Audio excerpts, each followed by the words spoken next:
আজকে আমি পুঁই শাক রান্না করব, তাই গাছ থেকে আমি অনেকগুলো পুঁই শাক তুলে নিলাম। সঙ্গে তুলে নিলাম পুঁই শাকের ডুগা। পুঁই শাকের ডুগা আলু দিয়ে মাছ দিয়ে ঝোল করব, আর শাকগুলো ভাজি করব। তাই আমি বেছে বেছে পুঁই শাকগুলো তুলে নিচ্ছি। এই তো আমার শাক তোলা হয়ে গেছে এবং আমি কিছু ডুগাও তুলেছি এখানে।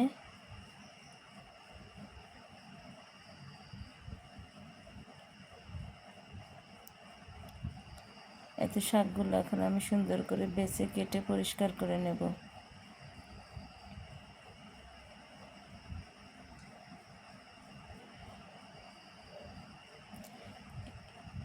ইলিশ মাছ দিয়ে আলু দিয়ে এই পুঁই শাকের ডুগা ঝোল করব।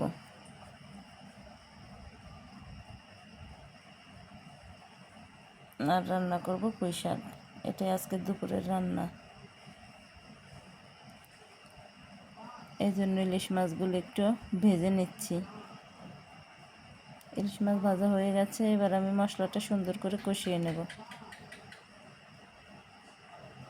মশলা কষানো হয়ে গেছে, এবার আমি দিয়ে দিলাম আলু আর পুঁই শাকের ডুগা। এটা আমি কেটে ধুয়ে পরিষ্কার করে রেখেছিলাম।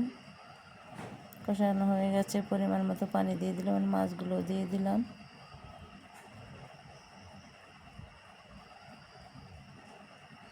এই তো হয়ে গেছে আমার ঝোল তরকারি।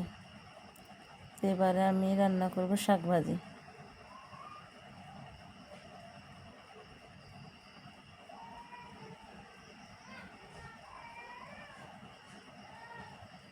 এতে শাক ভাজিটাও প্রায় হয়ে আসছে। আমি এটা সুন্দর করে একটু নেড়ে নেব, তা না হলে শাকটা ভালো লাগবে না।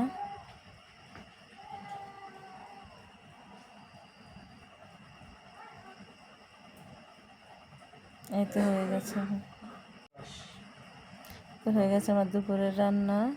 তো দুপুরের রান্নায় আমার এগুলোই ছিল, শাক ভাজি আর হচ্ছে ইলিশ মাছ ঝোল।